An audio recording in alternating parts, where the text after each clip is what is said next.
எப்போ தொழுதுட்டு ஒருத்தர் அல்லாட்ட தௌபா செய்கிறாரோ, ஃபர்தையோ சுன்னத்தையோ நஃபிலையோ வாஜிபையோ அந்த தொழுகை முடிச்ச உடனேயே ஏன் அல்லாஹ் என் பாவத்தை மன்னித்திரு என்பதாக தௌபா செய்தால் முதலில் அவர்களுடைய பாவங்களை அல்லாஹ் மன்னித்து விடுகின்றான்.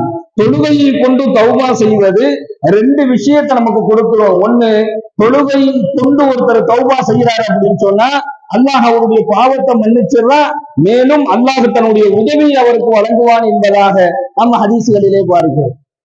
இப்ப பாவத்தை விட்டு தடுக்கக்கூடிய ஒரு அமலாக இந்த தொழுகை தான் இருக்கு.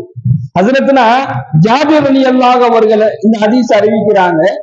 பெருமானார் ஸல்லல்லாஹு அலைஹி வஸல்லம் அன்னவர்களுக்கு ஒரு மனிதரை பற்றி சொல்லப்பட்டது. அல்லாஹ்வுடைய தூதரே பகல் நேரம் ஃபுல்லா அவர் திருடுறாரு, பகல் நேரம் ஃபுல்லா அவர் திருடிட்டு இருக்கிறார், ஆனா இரவு நேரத்தில் அவர் தொழுகிறார். இவருடைய நிலைமை என்ன என்பதாக நபிகள் நாயகம் ஸல்லல்லாஹு அலைஹி வஸல்லம்